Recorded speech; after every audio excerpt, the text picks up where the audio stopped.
भारत ने मालदीव को याद दिलाई उसकी औकात। प्रधानमंत्री मोदी के पैरों में गिरे मोइजू।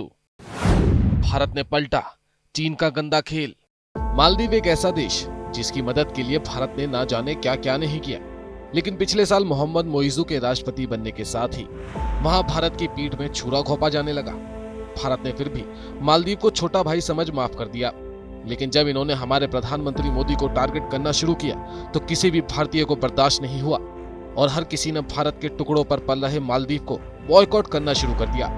और जब तक मालदीव भारत के आगे गिड़गिड़ाने नहीं लगा, तब तक भारत ने अपनी कूटनीति में बदलाव नहीं किया।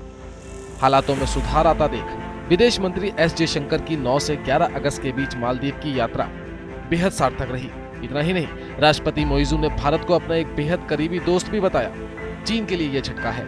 अब मोइजू ठहरे चीन के समर्थक, ऐसे में चीन को मिर्ची लगना लाजमी है। मालदीव के रुख में यह बदलाव यूं ही नहीं आया, बल्कि यह भारत की चाणक्य नीति का कमाल है। पिछले साल नवंबर में जब मोइजू की पार्टी सत्ता में आई थी, तभी से वह मालदीव में आपदा प्रबंधन के लिए भेजे गए भारतीय सैनिकों की वापसी को लेकर अड़ गए थे। इसकी शुरुआत भी हुई, पर भारत ने अपनी कूटनीतिक सूझबूझ दिखाते हुए मालदीव के साथ सहयोग जारी रखा। विभिन्न स्तरों पर कूटनीतिक वार्ताएं जारी रही, लेकिन मालदीव के रुख में तत्काल कोई बदलाव नहीं दिखा, क्योंकि मोइजू चीन के करीबी है। ऐसे में उनके रुख में बदलाव स्वाभाविक रूप से भारत की कूटनीतिक सफलता है। हालांकि ये देखना होगा कि ये बदलाव स्थायी रहता है या तात्कालिक है।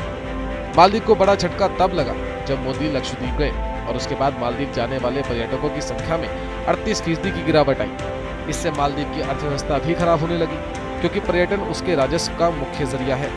इधर ऐसे में उसे भारत से मदद की उम्मीद थी। भारत ने मालदीव में कई विकास परियोजनाएं मंजूर कर रखी हैं।